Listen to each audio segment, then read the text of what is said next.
Good afternoon. Today, an indictment was unsealed, charging Donald J. Trump with felony violations of our national security laws, as well as participating in a conspiracy to obstruct justice. This indictment was voted by a grand jury of citizens in the Southern District of Florida, and I invite everyone to read it in full to understand the scope and the gravity of the crimes charged. The men and women of the United States intelligence community and our armed forces dedicate their lives to protecting our nation and its people. Our laws that protect national defense information are critical to the safety and security of the United States, and they must be enforced. Violations of those laws put our country at risk.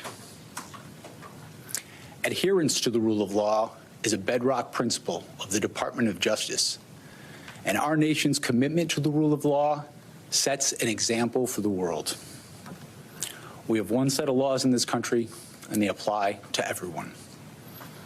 Applying those laws, collecting facts, that's what determines the outcome of an investigation. Nothing more and nothing less. Good afternoon. I have some pretty significant news to share. A grand jury in the Southern District of Florida has officially unsealed an indictment against Donald J. Trump. This serious indictment charges him with felony violations of our national security laws, along with conspiracy to obstruct justice. I really encourage everyone to read the full document to grasp just how serious these allegations are. The brave men and women in our intelligence community and armed forces work tirelessly to safeguard our nation, and our national defense laws are crucial for keeping everyone safe. It's essential that these laws are upheld because violations can put our country in jeopardy.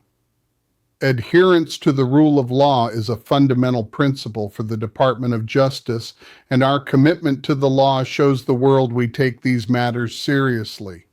In this country, we have one set of laws that apply to everyone, and how we apply those laws and gather facts is what truly shapes the outcome of any investigation. Nothing more, nothing less. Now let's dive into how significant this is. If you've been keeping up with Trump's legal issues, this might just top the list. Jack Smith, the special counsel who's been looking into Trump for quite some time, has released a report that legal experts are labeling as devastating, comprehensive, and pretty much foolproof. We're talking about 165 pages jam-packed with evidence, testimony, documents, and legal insights detailing how Trump allegedly attempted to overturn the 2020 election. But here's the twist. Smith points out that the only reason Trump isn't already behind bars or facing serious jail time is because of presidential immunity. It's not that the evidence is flimsy or that there are issues with the case. It's simply that Trump is a sitting president, and there's a policy against prosecuting them. If not for that immunity, legal experts, including Smith himself, believe Trump would be facing prison right now. This report came out in January 2025 and has been creating quite a buzz in Washington since. The prosecutors in my office are among the most talented and experienced in the Department of Justice. They have investigated this case hewing to the highest ethical standards, and they will continue to do so as this case proceeds. It's very important for me to note that the defendants in this case must be presumed innocent until proven guilty beyond a reasonable doubt in a court of law. To that end, my office will seek a speedy trial in this matter, consistent with the public interest and the rights of the accused. We very much look forward to presenting our case to a jury of citizens in the Southern District of Florida. In conclusion, I would like to thank the dedicated public servants of the Federal Bureau of Investigation, with whom my office is conducting this investigation and who work tirelessly every day upholding the rule of law in our country. I'm deeply proud to stand shoulder to shoulder with them. Thank you very much. The prosecutors working on this case are some of the best and most experienced folks over at the Department of Justice. They've approached this investigation with the highest ethical standards, and they're committed to keeping that up as the case moves forward. It's really important to point out that in this situation, everyone involved is presumed innocent until it can be proven otherwise in a court of law. That's why my office is pushing for a speedy trial that respects both public interest and the rights of the accused. We genuinely look forward to presenting our case to a jury in the Southern District of Florida. I'd also like to take a moment to thank the hardworking public servants at the Federal Bureau of Investigation. We're collaborating closely with them on this investigation, and they put in tireless effort every day to uphold the rule of law in our country. I'm sincerely proud to stand alongside them. Now, let's get into the heart of this report that's raised some serious eyebrows. Smith has laid out a thorough case that shows how Trump allegedly led what Smith describes as an extraordinary criminal attempt to overturn the results of the 2020 election. This isn't just about Trump being frustrated about losing or throwing around lawsuits. This is about a coordinated criminal conspiracy involving various people, several schemes, and multiple violations of federal law. According to Smith, Trump pressured state officials to alter vote counts and refused to certify the certified results. He collaborated with lawyers and allies to create fake electors who would submit fraudulent electoral votes. There's also the part where he pushed Vice President Mike Pence to not certify the election, despite Pence having no legal power to do so. On top of that, he directed an angry mob to the Capitol on the 6th of January, 2021, fully aware they were upset and possibly violent, all to disrupt the certification of Joe Biden's victory. Smith asserts that this wasn't just poor judgment or a political strategy. He claims this conduct was criminal, violating federal conspiracy and obstruction laws. The evidence that Jack Smith has put together is pretty remarkable and thorough. He's got everything from emails that show Trump and his team were working together on these schemes, to memos laying out the whole fake elector plan. There are call logs that detail when Trump was chatting with state officials and what was actually discussed. Then there's the testimony from co-conspirators who have decided to cooperate with the investigation, giving insider details about what really went down. Plus, there are White House communications that show Trump was directly involved in planning and executing these efforts. Grand jury testimony from witnesses who were right there during pivotal moments adds even more weight to this case. This isn't just about circumstantial evidence or trying to connect the dots. Smith has compiled documentation, recordings, and witness testimony that unmistakably demonstrate Trump's involvement and intent. Legal experts who have scrutinized this report are calling it essentially bulletproof. They've noted that every defense Trump's lawyers might come up with has already been anticipated and addressed.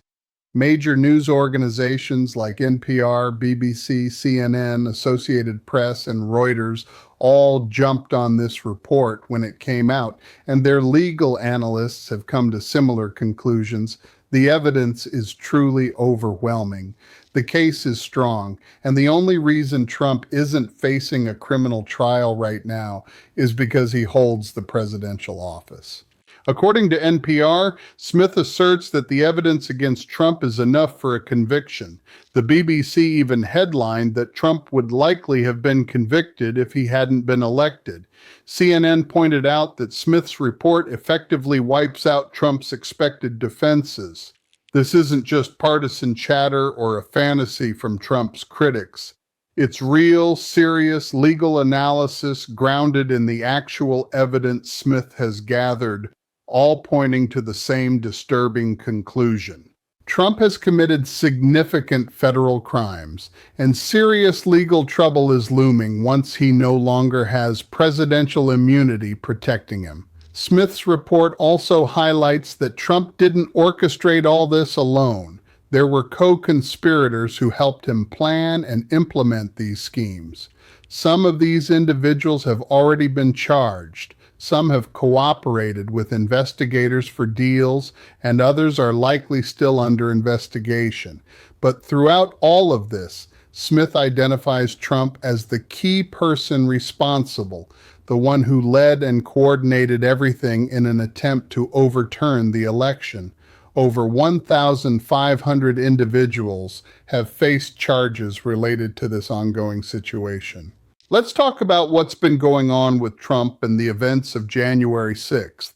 A lot of people have already faced the music and received prison sentences for their actions that day, but Jack Smith is making the case that Trump's involvement was way more significant than theirs. He's the one who kicked everything off, pushing false claims about election fraud, even when he had been told those claims were just not true. He pressured officials to go against their legal responsibilities and helped incite the violence at the Capitol. So, where does this leave us? It's important to note that Trump is still the president right now, which means he can't be prosecuted at this moment. But that's not going to last forever. His term will end eventually. When it does, and that presidential immunity is gone, Smith's report will serve as a clear path for prosecution. Everything needed for a case is already laid out and documented. Legal experts are saying that once Trump is out of office, it's pretty much guaranteed he'll face arrest and trial. This could be the moment when Trump actually faces some real criminal consequences. Now let's dive into what exactly Jack Smith found and what that means. His report, officially named Report of Special Counsel Smith Volume 1, came from the Department of Justice in January 2025. It's a hefty document, 165 pages filled with the results of years of investigation that included hundreds of witnesses and thousands of documents, along with extensive grand jury proceedings. Smith's job as special counsel was to look into Trump's attempts to overturn the 2020 election and what role he played in the January 6th attack on the Capitol. Based on everything he gathered, Smith concluded that Trump took part in an unprecedented criminal effort to cling to power after losing the election. The report outlines several key schemes that Trump allegedly pursued all at once. First, there was the pressure campaign aimed at state officials. Smith details how Trump personally called officials in Georgia, Pennsylvania, Arizona, Michigan, and other swing states, trying to convince them to find votes, change results, or refuse to certify Biden's win. The Georgia call is the most notorious example, where Trump told Secretary of State Brad Raffensperger to find just enough votes to turn the state around. But what Smith reveals is that this wasn't a one-off. It was all part of a coordinated strategy, with Trump and his allies working together. So let's take a look at some pretty serious stuff here. First up, there's the whole issue of the fake elector scheme, which is clearly illegal and pretty wild. The plan involved Trump supporters pretending to be real electors in states that Biden won, aiming to submit fake electoral votes to Congress. The idea was that on January 6th, when Congress convened to count the electoral votes, there would be a muddle of fake slates from various states. Trump figured this confusion might just create enough chaos to block Biden's certification. Now, Smith's report makes it crystal clear that Trump was right in the thick of this scheme. He not only approved it, but also kept tabs on its progress, directing his team to ensure those fake electors sent in their fraudulent votes on schedule. There's concrete evidence here, like emails and memos that show collaboration between Trump's campaign, his lawyers, and those operatives in the states who were behind organizing this whole facade. Next, we have that pressure campaign he put on Vice President Pence. Trump seemed to become convinced, or at least pretended to believe, that Pence could somehow refuse to count certain states' electoral votes or send them back to state legislatures. This interpretation of the law is completely off base because the vice president's role is purely ceremonial. Yet Trump pushed Pence hard, trying to bully him into bypassing his constitutional duty. And when Pence stood his ground, refusing to go along with it, Trump publicly attacked him, which, according to Smith, stirred up even more danger for Pence during the violence at the Capitol on January 6th. Then there's the matter of Trump's actions on January 6th itself, which is the most explosive part of Smith's report. He spent weeks after the election spreading totally false claims about voter fraud, despite constant reassurances from his own campaign staff, lawyers, and government officials that these claims were baseless. In a calculated move, he organized the rally on January 6th to align perfectly with Congress certifying the election, urging his supporters to march to the Capitol and fight like hell. So here's the scoop on what's been going down regarding Trump and this whole situation. The evidence compiled by Jack Smith is really something else. According to witness testimonies, Trump was glued to the television as the violence unfolded, and despite advice from his family and advisors, he didn't speak up to tell the mob to disperse. The argument is that he intended to use this mob to push Congress not to certify the election results, which is quite a serious claim of incitement and obstruction. Smith has a mountain of evidence supporting this argument, including testimonies from a multitude of witnesses, many of whom were actually in Trump's inner circle. For example, there's former Attorney General Bill Barr, who straight up told Trump there was no fraud. Former White House counsel Pat Cipollone reminded Trump that the fake elector scheme was illegal. Then there's former Vice President Pence, who documented the pressure campaign Trump mounted, along with campaign officials who tried to urge him to concede, and co-conspirators who spilled the beans on the schemes they took part in. On top of all that, Smith also has documentary proof, like emails revealing the coordination of the fake elector scheme, memos with legal theories suggesting Pence could reject electoral votes, despite those theories being totally off base, call logs and recordings of Trump chatting with state officials. Plus, Smith gathered Trump's own public statements, tweets, speeches, and interviews that indicate what he knew and intended. What really makes Smith's case solid is how he's prepared answers for each possible defense Trump might throw out there. For instance, Trump could claim he genuinely believed the election was stolen and was just defending what he thought was right. Well, Smith counters this by highlighting all the credible sources who told Trump there was no fraud and that he lost fairly.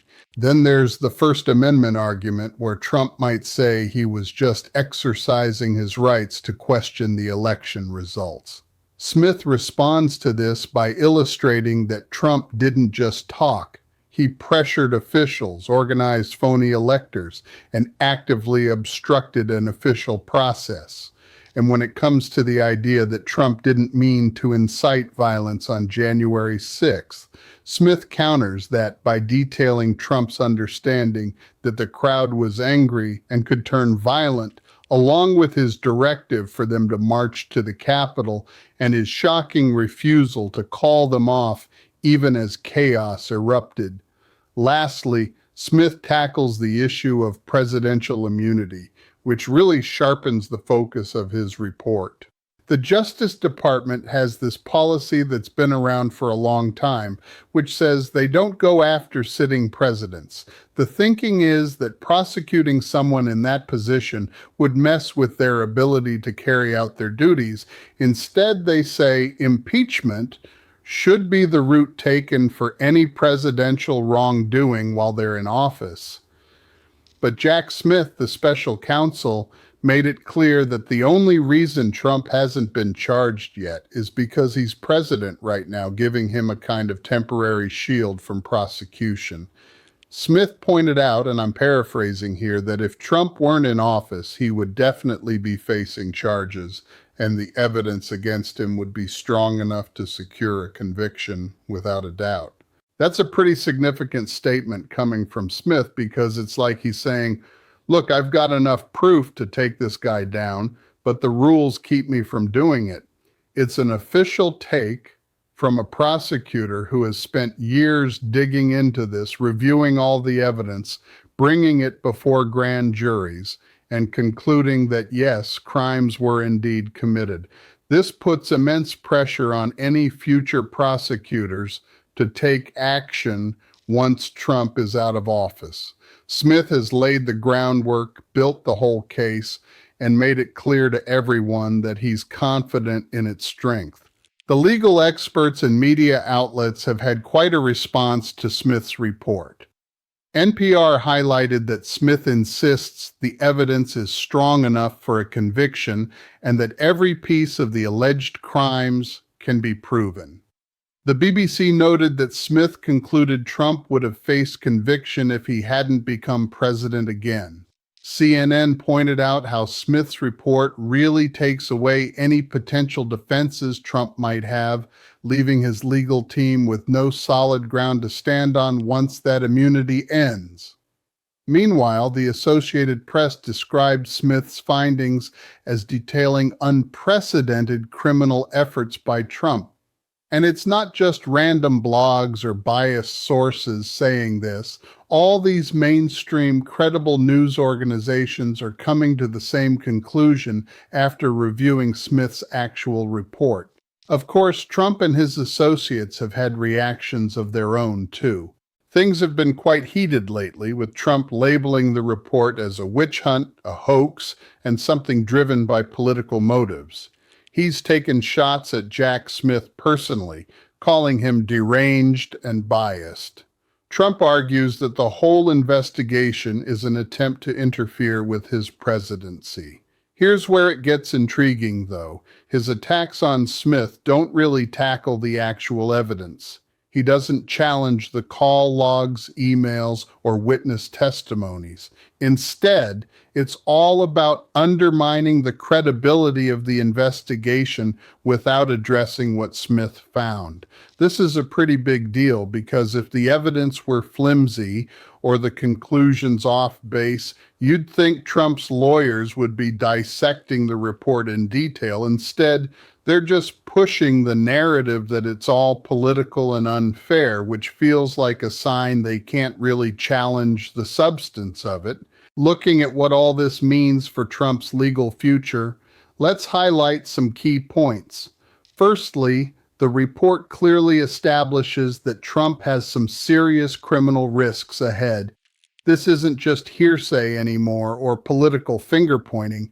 We're talking about a special counsel who did a thorough investigation for years, viewed all the evidence, and concluded that Trump committed federal offenses, not just minor missteps. We're looking at conspiracy to obstruct an official proceeding, which is a felony that could lead to up to 20 years in prison. There's also conspiracy to defraud the United States and incitement and obstruction connected to January 6th.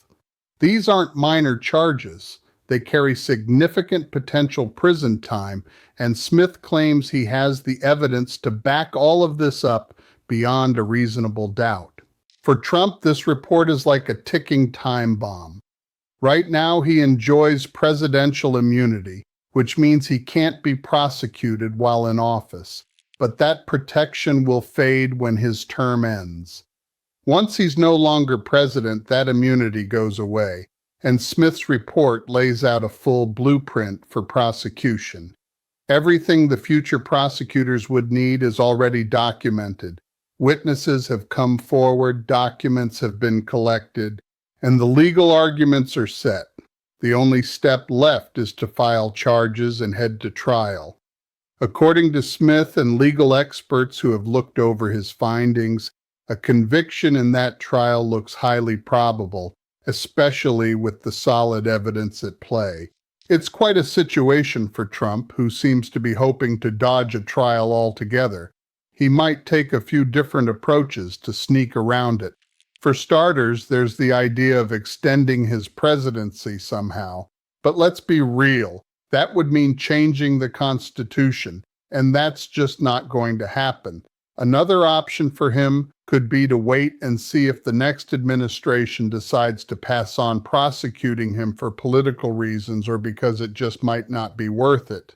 But here's the kicker. Jack Smith's report complicates that because it builds public expectations for accountability. Then there's the legal route, where he might try to get the charges tossed out, arguing that prosecuting a former president is unprecedented or that it's been too long since the alleged crimes. Legal experts are pretty skeptical about these defenses, though, given the serious nature of the actions involved and the fact that presidential immunity already delayed the prosecutions.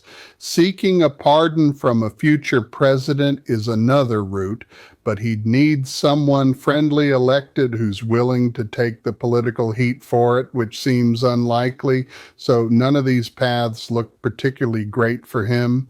Now, about that report, it definitely puts a big dent in Trump's storyline of being a victim of political persecution. For years, he's been saying the investigations are all witch hunts, blaming biased prosecutors and insisting it's all just to sabotage his political future. But Jack Smith's report is super detailed and professional. It backs up every claim with specific evidence, addresses counter-arguments, and sticks to DOJ guidelines and constitutional principles. It's not some smear job. It's a well-done investigation leading to serious findings based on overwhelming evidence. And when you have mainstream news outlets of all political stripes agreeing that the evidence is solid and the case is strong, it really undercuts Trump's ability to claim it's all a fabrication. The real kicker is that Smith's report will be an official DOJ document that isn't going anywhere. Historians in the future will read it, and prosecutors will reference it. All that evidence, emails, call logs, testimony, it's all documented and preserved. Trump can't just wish it away by attacking Smith or crying bias. The facts stand on their own and tell a pretty unflattering story about his actions after the 2020 election. And what about those co-conspirators who helped him out? Smith's report makes it clear that Trump, when it comes to the situation surrounding Trump, it's clear he didn't navigate this minefield all by himself. There were lawyers in the mix crafting shady theories and plans, campaign officials who played a role in setting up those fake electors, and advisors who actively helped push pressure campaigns. Some of these folks have already faced charges, while others have chosen to cooperate with the investigators. And then there are those who are probably still under scrutiny. There's a lot of chatter about whether prosecutors will forge ahead with these cases or hold off until Trump is no longer in office and can be held accountable too. After all, going after the little fish while letting the main player slide doesn't really seem fair, right? I can imagine we'll see a bit of both. Some cases against co-conspirators might march on during Trump's time as president. That strategy keeps the evidence fresh, secures witness testimonies, and sends a clear message that anyone involved in these dubious plans will face consequences. But when it comes to Trump himself, it seems likely they'll wait until he's out of the White House, letting go of the presidential immunity card first. Once that happens, we could see a solid wave of prosecution, not just for Trump, but for any remaining co-conspirators who haven't been dealt with yet. This method maximizes accountability while also respecting the constitutional concerns tied to prosecuting a sitting president. Now let's get to the political fallout from Jack Smith's report. This document is going to linger over Trump's presidency like a dark cloud. His rivals will brandish it constantly, using it as evidence that he's a criminal who deserves to be behind bars. It'll be weaponized against his policies and appointments as they say things like, "How can we trust someone who tried to overturn an election?" They're likely to push for congressional investigations and hearings, ensuring that the voters remember this as the 2026 midterms and 2028 presidential election roll around. For Democrats, this report is like finding gold. It's official documentation from a respected prosecutor affirming that Trump committed serious crimes. On the flip side, for Republicans, this is a complete headache. They find themselves defending or at least trying not to abandon a president labeled by a special counsel as having committed federal crimes. That's a tough spot to be in, especially for those Republicans holding down the fort in competitive districts or states. Some will probably attempt to brush off the report as political drama or claim it doesn't matter since Trump wasn't charged while in office. But trying to sell that argument is going to be a tall order, given how detailed and damning the report is. Over the years, Trump's legal team has thrown everything they've got into fighting investigations, dragging their feet with every tactic imaginable. They've challenged subpoenas, claimed executive privilege, and filed countless motions, hoping to delay things. But it turns out Jack Smith's report complicates their strategy. Despite all those delays and defenses, evidence has continued to pile up and is now just waiting for Trump to lose that presidential immunity he's been holding on to. The reality is his lawyers can't just make the evidence disappear, nor can they stop prosecutors from eventually bringing charges against him. They're probably left with only the option of continuing to delay proceedings as much as possible, pinning their hopes on political shifts that might help their case. Then comes the big question of whether or not Trump will decide to take the stand in his own defense if it actually goes to trial. Typically, defense attorneys will advise against this since it opens them up to tough cross-examination, and they can avoid testifying under the Fifth Amendment. But Trump is definitely someone who likes to confront challenges head-on and might be inclined to testify anyway. If he does, it could spell trouble for him since prosecutors would have the chance to ask him about all the evidence Smith has gathered. Just think about those tough questions. How would he explain the phone call to Georgia officials, justify the fake elector scheme, or account for his actions on January 6th? Answering those under oath would be quite challenging. Now let's zoom out a bit to look at the broader implications of Smith's report. This isn't just about Trump's personal legal troubles. It touches on the fundamental principle that no one is above the law, not even a president. The ongoing debate about whether presidents can face prosecution for crimes and what the limits of their power are gets a clear answer here. The report asserts that yes, Trump committed crimes, yes, he should face prosecution, and the only thing stopping that from happening right now is a temporary immunity that will not last forever. It's pretty clear that Jack Smith's report is a big deal when it comes to the rule of law. It really emphasizes that there are limits to presidential power, and crossing those lines can lead to serious consequences, even if they take a while to catch up. If Trump ends up prosecuted and convicted based on Smith's findings, it could set a strong example that future presidents who misuse their power might actually be held accountable. This would send a clear message that the system has checks and balances in place, showing that no one, not even the highest person in the land, can get away with committing crimes without facing the music. On the flip side, if Trump manages to dodge prosecution despite everything in Smith's report, that sends entirely the wrong message. It suggests that presidents could operate above the law as long as they keep their political clout and could commit crimes without any repercussions. That scenario would be pretty damaging to public trust in our justice system and democratic values. Look, the report is going to be a hot topic for years to come. It's the most thorough official account of Trump's actions after the 2020 election and highlights why they were illegal. The evidence is compelling, the legal reasoning checks out, and the conclusion is hard to ignore. Trump committed serious federal crimes, but he's been shielded by presidential immunity so far. That's a pretty strong statement from a neutral prosecutor.